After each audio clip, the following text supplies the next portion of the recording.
आप कह रहे हैं कि दिल्ली के लोगों में कुछ लोगों की सैलरी लुक गई, तो रात के 12 बजे के बाद कम से कम सबके पास मैसेजेस आ जाते या सुबह सुबह 8 बजे के बाद उसको कर पाने में कामयाबी तो नहीं मिली ना। अगर हम सिर्फ निशाना साधेंगे और इस तरह से बताते रहेंगे केंद्र ने ये नहीं दिया, राजधानी दिल्ली पूर्ण राज्य नहीं है, इस बात को समझना होगा राघव चड्ढा जी। और हर बात का ठीकरा क्या केंद्र सरकार पर फोड़ना सही है राघव चड्ढा जी? ये तो कमाल के ही सवाल हैं चित्रा जी आपके कि 11 दिन तक हमारे बजट की प्रतिलिपि पर केंद्र सरकार बैठी रही, अधिकार क्षेत्र के बाहर जाते हुए असंवैधानिक कार्य का परिचय देते हुए हमारे बजट पे उन्होंने रोक लगा दी। सवाल उनसे नहीं, सवाल हमसे किए जा रहे हैं कि अब रात को प्रस्तुत कर दें, आज रात को विधानसभा चला लें। सवाल आप हमसे पूछ रही हैं, सवाल तो सुधांशु जी से पूछा जाना चाहिए। खैर, मैं जवाब दे देता हूं। आज सुबह 11 बजे बजट प्रस्तुत होना था, भारतीय जनता पार्टी की सरकार ने हमारे बजट को रोक लिया। आज देर शाम उसकी अनुमति आई है, कल सुबह सुबह बजट प्रस्तुत करके बजट को पास कर देंगे। वित्तीय वर्ष की शुरुआत 1 अप्रैल 2023 से होगी। अरविंद केजरीवाल जी किसी की वेतन, किसी की सैलरी, किसी का खर्च, किसी प्रकार की कोई कल्याणकारी योजना को रोकने नहीं देंगे। बीजेपी के लोग जितने बाण चलाते हैं अरविंद केजरीवाल पे, अरविंद केजरीवाल वो सारे बाण अपनी छाती पे सहते हैं। एक भी बाण और लड़ाई की एक भी छींट अपने 2 करोड़ दिल्ली वालों पर नहीं पड़ने देते, आगे भी नहीं पड़ने देंगे, छाती पे सहेंगे। नंबर 2, आपने कुछ मुख्य सवाल पूछे, मैं एक एक करके सबका जवाब दे देता हूं। सुधांशु जी ने 2 मुख्य कारण बताए हमारा बजट रोकने का। पहला, उन्होंने कहा कि हमने प्रचार प्रसार में बहुत खर्चे में बढ़ोतरी कर दी। ये तो सरासर झूठ है, क्योंकि प्रचार प्रसार में तो जितना वित्तीय वर्ष इस वित्तीय वर्ष में आवंटित हमने किया उतना ही पिछले साल किया था, उससे पहले भी उतना ही किया था, उससे पहले भी इतना किया था। यहां तक कि जो महंगाई की दर होती है, इन्फ्लेशन इंडेक्स जिसे कहते हैं, उसके अनुरूप भी प्रचार प्रसार के पैसे को नहीं बढ़ाया जो बढ़ना चाहिए। जैसे आपकी पगार अगर 1 लाख रुपए महीना है तो हर साल 7% या 8% से आपकी पगार बढ़ती है, क्योंकि देश की महंगाई उस दर से बढ़ रही है। हमने तो उस दर से भी प्रचार प्रसार का पैसा नहीं बढ़ाया, एक फूटी कौड़ी नहीं बढ़ाई। जितना पुराने वित्तीय वर्षों में था उतना ही इसी वित्तीय वर्ष में। तो फिर भैया क्यों रोका आपने हमारा बजट? दूसरा, इन्होंने जवाब दिया कि हमने बजट इसलिए रोक दिया क्योंकि कैपिटल एक्सपेंडिचर आपने बहुत भारी तादाद में कम कर दिया, इंफ्रास्ट्रक्चर पे खर्चा बंद कर दिया।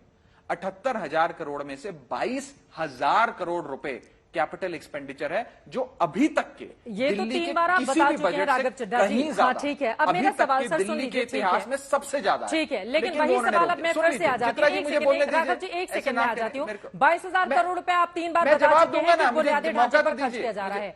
आपने बार बार इस बात पर आम आदमी पार्टी की सरकार ने जोर दिया, दिल्ली वालों का पैसा रोक लिया, सैलरी कैसे जाएगी, कल सैलरी देनी है, सैलरी कैसे जाएगी? सर, वित्त वर्ष की शुरुआत कब से हो रही है, आपने खुद ही जिक्र किया। तो बार बार इस बात को लेकर लोगों के सामने जाना कि जैसे आज ही पैसा देना था, सरकार की ओर से पैसा नहीं आया, इस वजह से पैसा जा नहीं सकता है। सर, ये दोनों ही चीजें तो नहीं चलेंगी ना राघव चड्ढा? मैं बता देता हूँ जी।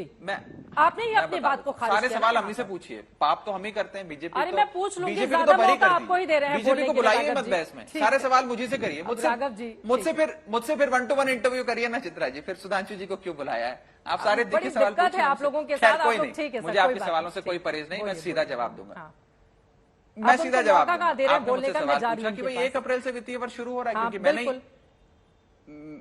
मैंने आपको ये बताया कि वित्तीय वर्ष तो 1 अप्रैल से शुरू हो रहा है। तो वित्तीय वर्ष अगर 1 अप्रैल से शुरू हो रहा है तो उसका ये मतलब थोड़ी है कि 31 मार्च को रात को 12 बजे बजट पास होगा। बजट तो पहले पास होगा, उसकी जो हमारा एफसीआई होता है, जो consolidated fund of the state होता है, उसमें बजट की कॉपी जाती है, उस पूरी एक प्रक्रिया का पालन होता है। फिर मैं वही कहूंगा, कोई गुड्डे गुड़िया का खेल नहीं है कि 31 मार्च रात 11 बजे आपने बजट पास किया और 1 अप्रैल से आपको खर्चे का आवंटन हो गया। ऐसा नहीं होता, पूरा प्रोसेस होता है। और आज तक भारत के इतिहास में 1947 में देश आजाद हुआ, आज हम 2023 पे खड़े हैं। निर्धारित समय पर, निर्धारित स्थान पर, निर्धारित दिन पर, तारीख पर बजट प्रस्तुत किया जाता है। आज तक कभी नहीं हुआ कि निर्धारित समय पर बजट ना पेश किया गया हो। ये काला दिन है भारत के लोकतंत्र में। दूसरी चीज, इन्हें हमारे प्रचार से बड़ा दर्द होता है, बहुत दर्द होता है बीजेपी को हमारे प्रचार से। मैं बीजेपी को बताना चाहूंगा, दिल्ली की सड़कों पे जरा सुधांशु जी, आप तो दिल्ली में रहते हैं, आप संसद भी आते हैं रोज सुबह, मुझे रोज आपसे मिलने का सौभाग्य प्राप्त होता है। जरा एक दिन संसद के बाद आप और मैं दोनों आपकी गाड़ी में ना दिल्ली की सड़कों पर घूमने चलेंगे। सिर्फ आपको उत्तर प्रदेश के बीजेपी के मुख्यमंत्री योगी आदित्यनाथ, या मध्य प्रदेश के बीजेपी के मुख्यमंत्री शिवराज सिंह चौहान या हरियाणा के बीजेपी के मुख्यमंत्री मनोहर लाल खट्टर की फोटो और होर्डिंग नजर आएगी, या प्रधानमंत्री जी, गृह मंत्री जी की, अरविंद केजरीवाल की फोटो नजर नहीं आएगी। सारा प्रचार प्रसार आप ही करते हैं। बताइए भाई, यूपी के मुख्यमंत्री दिल्ली में क्यों प्रचार कर रहे हैं? वो तो यूपी में है। मध्य प्रदेश के मुख्यमंत्री और हरियाणा के मुख्यमंत्री दिल्ली में क्यों अपनी होर्डिंग लगाते हैं? अपने अपने राज्यों में लगाए, दिल्ली का मुख्यमंत्री अपने राज्य में लगाए। आप तो असंवैधानिक काम करो, करोड़ों रुपए विज्ञापन पे खर्चो। स्वच्छ भारत के लिए जितना फंड आवंटित किया था उसका 95% प्रचार प्रसार पे खर्च कर दिया। प्रधानमंत्री जी की फोटो लगा दी और तमाम सरकार का प्रचार किया।